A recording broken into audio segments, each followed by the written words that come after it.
Oi, pessoal. Espero que esteja tudo bem com todos. Vamos prosseguir dos nossos estudos de todas as segundas-feiras. Hoje o nosso estudo é o 88. Nós estamos ainda na parte das instruções que Jesus dá aos emissários, né? Nós estamos na parte quarta, né? Na quarta parte dessas instruções. Esse trecho que nós vamos ler hoje foi registrado por Mateus, capítulo 10, de 34 a 39, e Lucas, capítulo 12, de 49 a 53. A gente sempre fala, né, que esse estudo é baseado na obra do Pastorino Sabedoria do Evangelho, né? Mateus registrou assim: não penseis que vim lançar paz à terra. Não vim lançar paz, mas uma espada. Pois vim separar o homem contra seu pai, a filha contra sua mãe, a nora contra sua sogra. Assim, os inimigos do homem são os da sua própria casa. Quem ama seu pai ou sua mãe mais do que a mim não é digno de mim. Quem ama seu filho ou sua filha mais do que a mim não é digno de mim. E quem não toma a sua cruz e não segue após mim, não é digno de mim. O que acha sua alma a perderá, mas o que perde sua alma por minha causa a achará. Lucas registrou assim: fogo vim lançar sobre a terra, e que mais quero, se já foi aceso? No mergulho tive que ser mergulhado, e quanto me angustio até que ele termine. Pensais que eu estou aqui na terra para trazer paz? Não, eu vou-lo digo. Nada mais que divisão, pois de hora em diante haverá numa casa 5 pessoas em desacordo, 3 contra 2 e 2 contra 3. Estarão divididos pai contra filho e filho contra pai, mãe contra filha e filha contra mãe, sogra contra nora e nora contra sogra. Esse trecho é muito interessante, muito interessante. E a gente pode categorizar esse trecho com aquela expressão que está no Evangelho segundo o Espiritismo, que diz da moral estranha que Jesus traz. Porque Jesus traz uma moral extremamente nova e muito diferente do que as pessoas estavam acostumadas naquela época. Porque a gente sempre fala, a gente não cansa de repetir, Jesus traz sempre o conhecimento espiritual para que nós, aqui na matéria, de posse desse conhecimento espiritual que ele trouxe, simbolizando e aplicando aqui na vida material, a gente possa entender na nossa intimidade. Talvez aí esteja a grande dificuldade, porque a maioria das pessoas acham que tudo que Jesus disse é no pé da letra, e realmente não é. Se pegar o trecho ou os trechos da Bíblia, analisar à luz da letra, fica extremamente complicado, né? Vamos lá então, estudando a lição. A primeira coisa, Jesus disse que veio trazer a espada, não a paz. Extremamente interessante isso. Primeiro, espada é um instrumento de luta, largamente utilizado nas guerras, né, visando conquistas do poder terreno, né, das coisas materiais. A espada a que Jesus se refere é também um instrumento de luta, mas luta íntima. Não é a luta externa, não é para conquistar poder terreno, mas conquistar a terra íntima de cada um de nós. Trata-se, então, de uma espada, daquelas de 2 gumes, com a qual nós iremos aniquilar os 2 maiores males que tem a humanidade, o orgulho e o egoísmo. E outra coisa muito interessante é que essa espada que Jesus se refere é exatamente o símbolo da cruz. Aí o ensinamento fica perfeito. Porque o Calvário de Jesus, se a gente analisar, na imagem que eu coloquei aqui, a imagem, a crucificação de Jesus, o Calvário de Jesus, a cruz simboliza a nossa forma crucífera, em forma de espada, a cruz fincada em forma de espada, dentro de cada um de nós, mortificando, está no Calvário, está no monte, o nosso amontoado de erro, bastante escondido, dentro da nossa intimidade. Então, essa simbologia é muito forte e muito interessante. Então, quando Jesus morre no Calvário, significa que nós também vamos utilizar aquele símbolo da cruz para nos vermos intimamente, no monturo que cada um de nós tem, lá ainda no nosso subconsciente, no nosso inconsciente, Jesus fala também de carregar a cruz.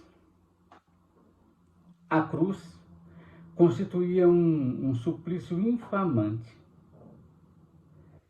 Esse suplício era aplicado aos escravos e criminosos de baixo nível. O fato de carregar a cruz era algo bem comum na época, porque aqueles que eram condenados, eles tinham que carregar até o local do seu suplício aquela trava superior, a trava horizontal, onde seriam pregados na parte vertical, que já ficava lá no local do suplício. Ali eles seriam amarrados ou pregados. Jesus, com sua crucificação, ele enobrece esse emblema, muda tudo. Porque transforma aquele episódio, transforma a cruz em símbolo de redenção. Isso é muito interessante, Carregar a cruz, então, significa a aceitação da prova. Porque Cristo diz aos seus discípulos que carreguem a sua cruz e o sigam. Isso é literal. Sigam após mim, isto é, caminhando como crucificados na carne e seguindo o meu exemplo. Isso deixa a gente assim, bem tranquilo do ponto de vista de interpretação, porque quando nós resolvemos pegar cada um de nós mesmos, carregando a nossa própria cruz, a nossa forma crucífera, e seguindo Jesus Cristo, nós estamos a caminho do processo da redenção. Jesus fala também de lançar fogo. Tem o sentido, claro, da purificação, no livro de Zacarias, do profeta Zacarias 13:9, fala sobre o sentido do fogo como purificar, E também no livro de Malaquias tem também o processo de depurar os metais. Então o fogo, ele tem a característica de purificar todas as misturas. É mais ou menos nessa linha. Então o fogo que Jesus vem trazer é para purificar o espírito por meio do trabalho dentro da matéria densa, experimentando a dualidade. Jesus fala também sobre ter que ser mergulhado num mergulho. Mergulho nós sabemos que é batismo, Então Jesus teve que ser batizado, isso é, mergulhado, né? E isso, quando Jesus usa isso, ele traz para nós a ideia da dolorosa baixa das vibrações divinas que ele teve que operacionalizar para poder encarnar. Extremamente doloroso este processo, né, de sair da divindade e mergulhar na matéria física, na matéria grosseira. A gente não tem ideia do que seja esse sofrimento. Quem de nós tem ideia do sofrimento de um arcanjo? A gente não tem. Eu acho que é só teórico mesmo, né? Jesus fala também que, esse aqui é bem interessante, quem quer salvar sua vida vai perdê-la. Jesus usa aí de um recurso de antítese, né? Contradição entre as palavras, para fazer a oposição da alma do corpo, né? A vida material e a vida espiritual, num processo de antítese. E é interessante que lá no Talmud, os rabinos usavam um trecho que dizia: que fará um homem para viver? Resposta: dar-se-á a morte. A outra pergunta: que fará um homem para morrer? Resposta: dar-se-á a vida. Os rabinos repetiam essa expressão bastante. Então, Jesus utiliza-se também desses recursos que as pessoas conheciam na época, né? O que quer dizer tudo isso? Aquele que por causa do espírito perde sua alma nas difíceis experiências terrenas, irá encontrá-la mais aperfeiçoada após transpor o túnel estreito e escuro do túmulo. Alma, corpo, encarnação, desencarnação, reencarnação, né? Dá para a gente fazer essa leitura. Entendendo, então, a lição na nossa intimidade, conforme a gente faz sempre, significa a individualidade de Jesus diz ter vindo lançar fogo sobre a terra. De fato, a matéria inerte, ou mesmo aquela vivificada pela força da vida animal e psíquica, ela é considerada uma coisa apagada se nela não tiver o fogo do espírito desperto, que, consciente de si, trabalha o processo da evolução. É a individualidade, no caso Jesus, quem lança esse fogo nos seres humanos, quando assume seu posto de supremacia na criatura humana.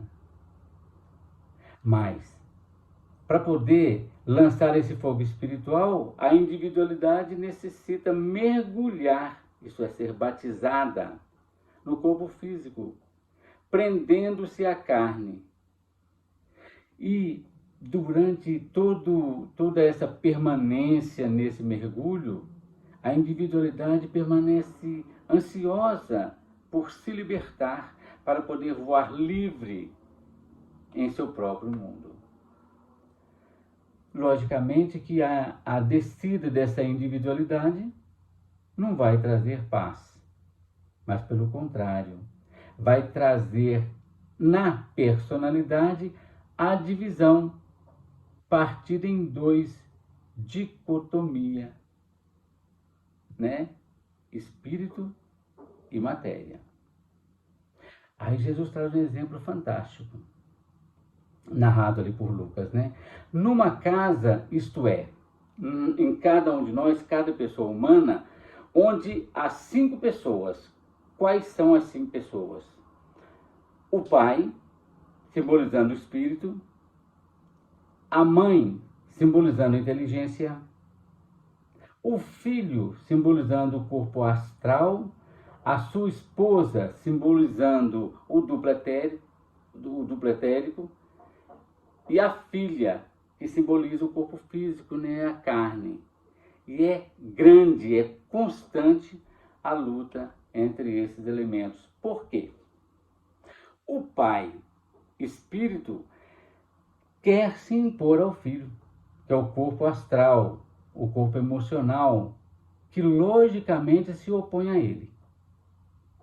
A mãe, simbolizando a inteligência, quer superar a filha, que é a carne, mas essa carne se rebela e não obedece à mãe, vencendo-a pelo sono, pelo cansaço, pela fadiga, né, etc. A sogra, que igualmente é mãe, simbolizando inteligência, busca dominar a nora, que são as sensações físicas. E as sensações físicas, sendo mais fortes, acabam, né, por vencê-la. Não é difícil a gente perceber isso, né? Por exemplo, todos nós sabemos como é difícil, né, para a inteligência vencer os vícios, né? Como sofre a inteligência pela fadiga do corpo, pelas emoções, da cólera, da raiva, do amor descontrolado, do ciúme. A inteligência não consegue vencer tudo isso. Outra coisa que a inteligência tem muita dificuldade de vencer é conter, né, vamos dizer assim, ou vencer os muitos hábitos, né, os nossos vícios materiais, como, por exemplo, o vício de fumar, de beber, o vício da gula, da preguiça e outros. A inteligência sabe que esses vícios trazem complicações, mas por mais que a inteligência tente, as emoções são mais fortes. A gente sabe como é que é esse processo, né? Então, baseado nisso, tem muita razão a individualidade quando ela diz que não veio lançar paz, mas a espada, isto é, a divisão. Por quê? Sendo os inimigos do homem os da sua própria casa, né? Isto é, os próprios veículos inferiores que causam todas essas perturbações, embaraços para a senda evolutiva, a individualidade tem que lutar diariamente, constantemente, para vencer todas essas más tendências. Daí então a conclusão. Não é digno do espírito, isto é, do Cristo íntimo, quem ama mais seu pai, sua mãe, seu filho, sua filha. Dá para entender que são os veículos. Não é o pai e a mãe da gente fisicamente, mas é o pai, a mãe, o filho, a filha, nora, sogra, tudo que está dentro de nós, os nossos veículos inferiores, né?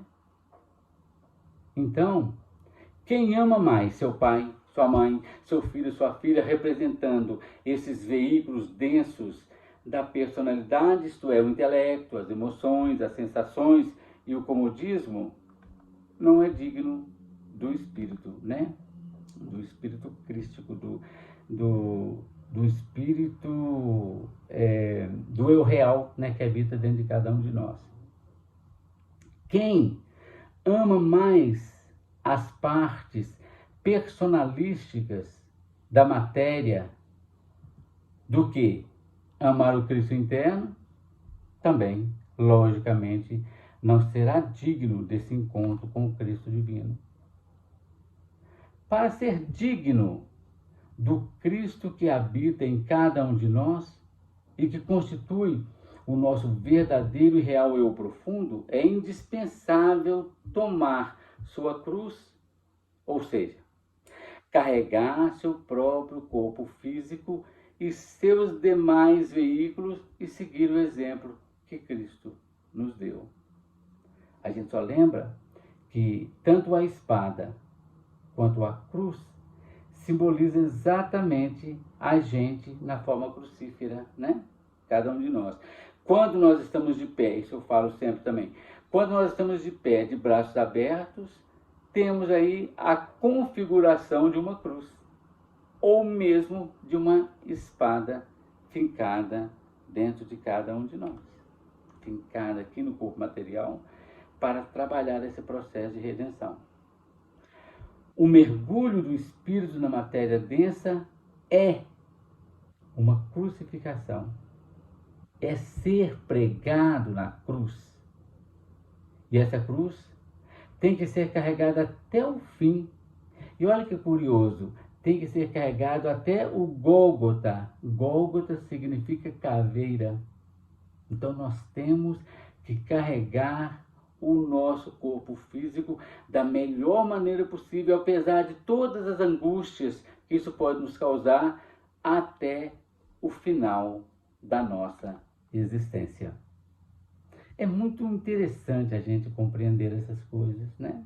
E compreendendo essas coisas vai facilitando o processo de nós nos melhorarmos. Pelo menos é assim que eu penso. Pois é, que haja muita paz então em nossas mentes, em nossos corações. E na semana que vem a gente continua com os nossos estudos. Obrigado, gente.